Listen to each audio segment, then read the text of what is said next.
Hello everyone, welcome to all on my YouTube channel Civil Exam Guru. In this video, we will discuss the questions of highway engineering subject. So, let's start our video. In previous 4 classes, I have discussed the questions up to 64 questions. In this video, I will start from 65 number of questions. These are all questions which were asked in GPSC examination जो Gujarat public service commission की examination होती है, जिसमें अलग अलग exam है। RNB की exam है, नर्मदा की एग्ज़ाम है, एई की एग्ज़ाम है, अलग अलग डिपार्टमेंट के सभी एग्ज़ाम जो इसके अंदर आपको नीचे लिखा गया है। देखो ये पहला क्वेश्चन आपको क्या बोलता है, 65 नंबर का क्वेश्चन है कि एज़ पर IRC द डिज़ाइन स्पीड और ruling and minimum on the national highway in the plain terrain is. Ruling speed और मिनिमम स्पीड जो है प्लेन टेरेन के अंदर नेशनल हाईवे में जो है वो कितनी होनी चाहिए। तो आंसर इसका हो जाएगा 100 किलोमीटर पर आवर जो है वो रूलिंग स्पीड होनी चाहिए हाईवे के अंदर, नेशनल हाईवे में, और 80 किलोमीटर पर आवर जो है उसकी मिनिमम स्पीड होनी चाहिए। नेक्स्ट, एज पर IRC the coefficient of longitudinal friction for calculating stopping side distance of a vehicle having speed in the range of 60 to 65 kilometre per hour. यदि speed जो है 60 to 65 kilometre per hour है तो longitudinal friction coefficient की value जो है वो कितनी होनी चाहिए। तो आंसर इसका हो जाएगा 0.36।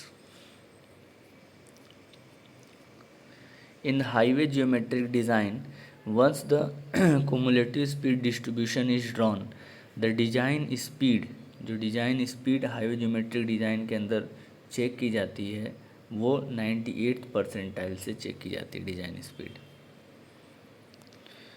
Next, at the highway stretches where the require overtaking sight distance can not be provided. एक ऐसा हाईवे सेक्शन है जहाँ पे रिक्वायर ओवरटेकिंग साइड डिस्टेंस हम प्रोवाइड नहीं कर सकते हैं। तो इन सच सेक्शन, ऐसे सेक्शन में it is necessary to incorporate at least 3 time the stopping sight distance, 1/3 of the require intermediate sight distance, half of the require intermediate sight distance, या फिर twice of the intermediate sight distance क्या provide करेंगे। तो जहाँ पे हम लोग require OSD provide नहीं कर सकते हैं वहाँ पे हम लोग ट्वाइस प्रोवाइड कर देंगे स्टॉपिंग साइड डिस्टेंस। ठीक है ना। चलिए next, instrument which is use to measure the roughness index. ऐसा कौन सा इंस्ट्रूमेंट है जो रफनेस इंडेक्स मेजर करता है। The that is known as bump integrator. क्या नाम है उसका, बम्प इंटीग्रेटर जो है वो रफनेस इंडेक्स मेजर करता है। Stopping sight distance depend upon, किसके ऊपर डिपेंड करती है। तो total reaction time yes, speed of vehicle yes, efficiency of brake yes. तो ऑल ऑफ द वो सभी पे डिपेंड करती है। Stopping side distance is always less than the overtaking side distance, is always equal to the overtaking side distance, always greater than overtaking side distance, it is not related with the overtaking side distance। तो stopping sight distance जो है overtaking sight distance से हमेशा क्या होती है, कम होनी चाहिए। स्टॉपिंग साइड डिस्टेंस OSD से कम होता है। एज पर IRC recommendation, average level of illumination on the important road carrying fast traffic। IRC illumination recommendation के हिसाब से इल्यूमिनेशन का जो लेवल है वो लक्ष्य के अंदर कितना होना चाहिए फास्ट ट्रैफिक के लिए। तो answer will B 30 lux. Illumination की यूनिट होती है LUX, lux. The length of the summit curve on A 2-lane 2-way highway depend upon. Summit curve की लेंथ जो है किसके ऊपर डिपेंड करती है, 2-lane 2-way हाईवे के ऊपर। टू लेन हाईवे है तो लेंथ ऑफ सबमिट कर्व किसके ऊपर डिपेंड करेगा। Allowable rate of change of centrifugal acceleration, coefficient of lateral friction, stopping sight distance and overtaking sight distance किसके ऊपर डिपेंड करेगी। तो answer will be stopping sight distance. If B is a wheel track of a vehicle and H is the height of center of gravity above the road surface, then to avoid the overturning and lateral skidding, overturning और lateral skidding को हमको यदि avoid करना है तो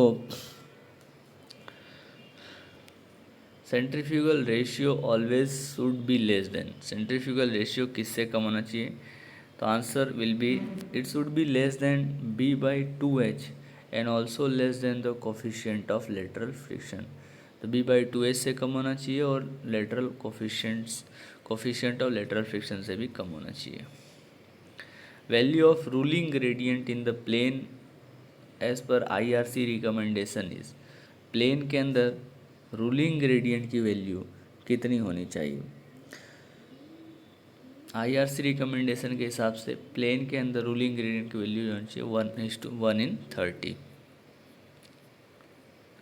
विच of the following is not a property of high performance concrete, इसमें से कौन सी प्रॉपर्टी जो है हाई परफॉर्मेंस कॉन्क्रीट की नहीं है? तो एक क्वेश्चन है कॉन्क्रीट से आ गया हुआ है, तो हाई परमेबिलिटी, तो कॉन्क्रीट जो है ज़्यादा परमिएबल नहीं होना चाहिए। Ruling gradient in the plain terrain, ruling gradient in plain terrain is recommended by, question repeat हो गया है कि रूलिंग ग्रेडियंट जो है वो कितनी वैल्यू होनी चाहिए? तो आंसर विल बी 1:30। अभी हमने डिस्कस किया है। वीडियो नंबर 2 के अंदर मैंने जो है एक टेबल डिस्कस किया वो आपके साथ, तो वो टेबल आप जो ज़रूर एक बार देख लीजिएगा कि इसके अंदर जो है सभी ग्रेडियंट के बारे में, सभी कैम्बर के बारे में सब हमने उसमें डिस्कस आपके साथ किया हुआ है। The camber recommended for the cement concrete road in light rainfall, cement concrete road है और लाइट रेनफॉल है, तो कैम्बर की वैल्यू कितनी हो जाएगी? 1:60, और हैवी रेनफॉल होगा तो 1:50। Primary object of providing camber is, camber provide करने का मेन उद्देश्य क्या है? इजी ड्रेनेज, क्या होना चाहिए? इजी ड्रेनेज होता है। Total reaction time of driver depend upon, reaction time driver का किसके ऊपर डिपेंड करता है? Perception of time, perception, brake reaction, speed of the vehicle, तो किसके ऊपर डिपेंड करता है? परसेप्शन ऑफ टाइम पे भी है, ब्रेक रिएक्शन टाइम है और स्पीड ऑफ व्हीकल, तो तीनों के ऊपर डिपेंड करता है। Next question number 81, which one of the following expression gives the intermediate sight distance as पर the IRC, intermediate sight distance की जो वैल्यू होती है वो 2 × OSD होती है। Intermediate sight distance is equal to 2 × OSD, on drainage sight distance, 2 × SSD, sorry 2 × SSD, stopping sight distance का double होता है intermediate sight distance. Next question is which of the following is not correctly match? Horizontal curve, super elevation, origin and destination survey desire straight line के लिए करते हैं, बिल्कुल सही है। Los Angeles test hardness of aggregate, ये भी सही है। Soundness test purity of bitumen, ये गलत है, मतलब ये आपका आंसर हो जाएगा। हॉरिजेंटल कर्व सुपर एलिवेशन के लिए प्रोवाइड करते हैं। Next question number next is the right of way of A road in term of width include is, right of वे का मतलब क्या है? तो राइट ऑफ वे का मतलब है कि it is carriage way only, carriage way including median, carriage way plus side walk but not the median, total width of the strip design as a road, तो टोटल विड्थ जो है वही होता है आपका right of way. Now the next question is highest point on the road surface is called, road surface का सबसे highest point होता है उसको हम लोग क्राउन बोलते हैं। According to the IRC recommendation the absolute minimum radius of the curve for safe design of 100 km/h is, safe design की वैल्यू जो है वो कितनी होनी चाहिए? तो आंसर विल बी अबोव 300, तो 400 मीटर पर। Minimum value of camber provided for thin bitumen surface under hill road is, thin bitumen surface है, हिल रोड है, तो मिनिमम वैल्यू ऑफ कैम्बर कितना होना चाहिए? तो answer will be 2.5%। Pick up the incorrect statement from the following. The super elevation on the road is. Road का जो super elevation है, जो हम रोड के एक पार्ट को थोड़ा सा स्लोप दे के उठा देते हैं जिससे कि सेंट्रीफ्यूगल फोर्स कम लगता है, ओवर टर्निंग रिड्यूस होती है। तो directly proportional to the width of pavement, directly proportional to the velocity of vehicle, inversely proportional to the acceleration due to gravity, inversely proportional to the radius of the curvature. तो super elevation of road जो है वो किसके ऊपर depend करता है, मतलब incorrect statement है। तो हमको पता है कि E plus F is equal to V square upon 127 R होता है।